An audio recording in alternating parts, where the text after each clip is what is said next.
students, welcome back to Indian Constitution class. I am Ami Patel. Today we discuss history of Indian Constitution. History of Indian Constitution. The British company known as East India Company came to India in 1600 AD as a traders. The company has exclusive right to trades in India. In the year 1765, the East India Company obtained Diwani rights of Bengal, Bihar and Orissa. After the Indian Soldier Revolution in 1858, the British Crown understood the direct responsibility of the governance. It continued up to August 15, 1947. After that, India got independent. Before 1947, India was divided into two main entities, the princely state and 11 province. Right 1600 की century में east India company Bharat में आई थी, as a traders आई थी. Right सबसे पहले उन्हें दीवानी rights मिले थे, मतलब मैसूर कलेक्ट करने के राइट्स मिले थे. हमें आज़ादी मिली तब तक वो राइट्स चलते रहे. आफ्टर दैट 1947 में हमें आज़ादी मिली, तब इंडिया टू मेन एंटिटीज में डिवाइड थे, 11 province and princely state. Right next, Regulating Act of 1773. The first step was by British Parliament to control and regulate the affairs of East India Company in India. It is designated the Governor of Bengal as the Governor General. Warren Hastings was become the first Governor General of Bengal. Okay. East India company के function को control करने के लिए first step था ये. Right इसमें जो बंगाल के गवर्नर थे उनको गवर्नर जनरल बनाया गया था. वॉरेन हेस्टिंग जो थे वो first governor general of Bengal बने. Next is Pitt's India act of 1784. Distinguishes between the commercial and political function of the company, court of director for commercial function and board of director for a political function.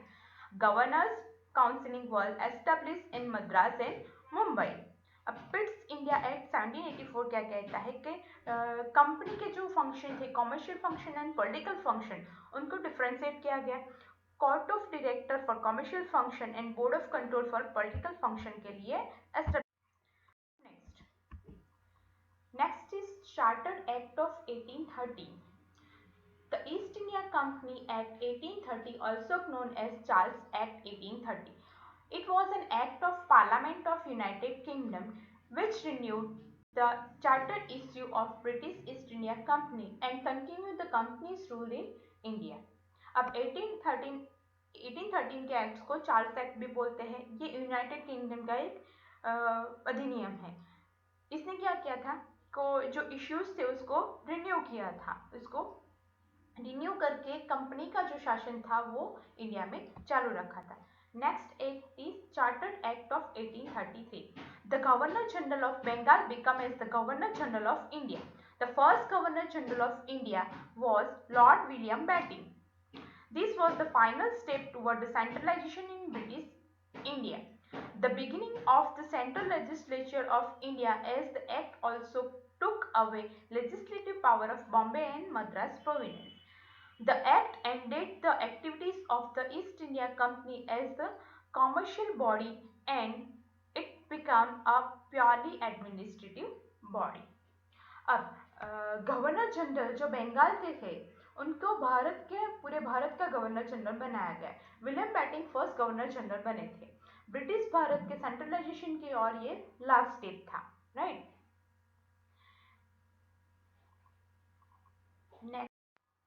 Next act is Chartered Act of 1853. The legislative and executive function of the Governor General's counseling were separated. The Council of Legislative Purpose, which had 6 members now, was expanded up to 12 members. It introduced a system of open competition as the basis of recruitment of civil servant of company. Indian civil service is open for all.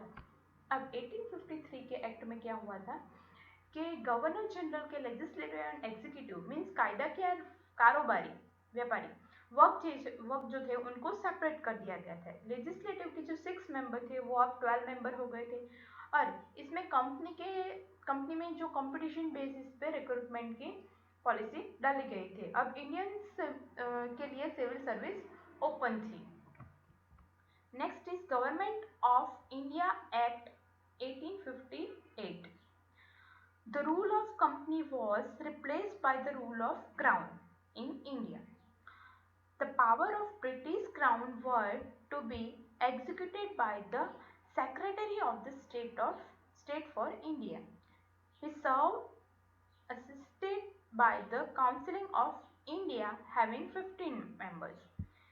He was assigned with complete authority and control over Indian administration through Viceroy as his agent. The Governor General was made the Viceroy of India. Lord Canning was the first Viceroy of India. He abolished the Board of Control and Court of Director. Okay. अब 1858 के act को सबसे important act कहा जाता है। ये कितना important क्यों है?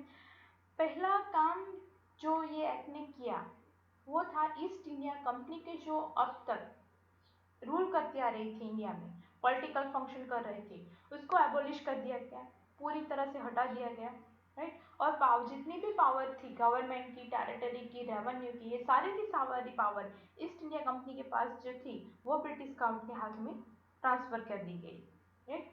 ये जो एक्ट है वो लागू किया गया था 1857 का, जो रिवॉल्व हो जाता है, राइट। सेपोइस म्यूटिनी भी बोल रहे थे। तो उसमें सैनिक थे, सेपोई थे, जो ईस्ट इंडिया कंपनी में काम करते थे, उनमें बहुत असंतोष फैल जाता है और वो कंपनी के अगेंस्ट में विद्रोह कर देते हैं। और अब ऐसा लगता है कि कंपनी अब हारने वाली है और वो इंडिया को छोड़ के चली जाएगी, लेकिन ऐसा होता नहीं है। जो ब्रिटिश गवर्नमेंट है वो रीएंफोर्समेंट देती है, मदद करती है ईस्ट इंडिया कंपनी को और इस रिवॉल्ट को कुचल दिया जाता है। तो इसके बाद ब्रिटिश गवर्नमेंट को लगता है कि अब यही सही समय है ईस्ट इंडिया कंपनी के ख़त्म कर देते हैं और गवर्नमेंट जो पावर जो थी वो डायरेक्ट गवर्नमेंट रूल करती है, राइट। ये को गुड गवर्नमेंट एक्ट भी बोला जाता है। तो 1858 के बाद पावर ब्रिटिश क्राउन के हाथ में आ जाता है। That's why it is called a crown rule. ये कब तक चलता है? हमें इंडिपेंडेंस नहीं मिली तब तक। अब देखते हैं कि इस एक्ट के फीचर्स क्या है, क्या किया था इस एक्ट ने। इंडिया में इंडिया में पहले जो थी, अब वो मैजिस्ट्री में, इंडिया जो थी वो अब मैजिस्ट्री के नाम पे रूल किया जाता था। इंडिया के गवर्नर जनरल थे, उनको उनके नाम को चेंज करके वाइसरॉय कर दिया जाता है और इन ब्रिटिश क्राउन का डायरेक्ट रिप्रेजेंटेटिव बनाया जाएगा। मीन्स ब्रिटिश क्राउन का एक रिप्रेजेंटेटिव इंडिया में रूल करेगा, उनको वाइसरॉय ऑफ इंडिया भी कहा जाता है। और जो पहले बोर्ड ऑफ कंट्रोल और कोर्ट ऑफ डायरेक्टर हुआ करते थे, इन दोनों को हटा दिया गया क्योंकि अब तो ईस्ट इंडिया कंपनी रही नहीं, तो ये दोनों का तो कुछ काम ही नहीं था। और सेक्रेटरी ऑफ स्टेट जो थे वो ब्रिटेन में रहते थे, जो ब्रिटिश कैबिनेट के एक मेंबर्स थे, राइट, एक तरह से कैबिनेट मिनिस्टर थे। और इनके ऊपर अब सारी की सारी रिस्पॉन्सिबिलिटी दे दी गई। इंडिया के सारे एडमिनिस्ट्रेशन का कंट्रोल इनके हाथों में आ गया। इनके अंडर में वाइसरॉय को रखा जाता है। अब दोनों viceroy and secretary of state जो ब्रिटेन में रहते थे वो दोनों मिलके काम करते थे और कंट्री को चलाते थे। सेक्रेटरी ऑफ स्टेट को मदद करने के लिए, उनको असिस्ट करने के लिए 15 मेंबर्स की काउंसिलिंग बनाई गई, जो कि एक एडवाइजरी काउंसिलिंग भी कही जाती है। तो ये जो था वो पूरा 1858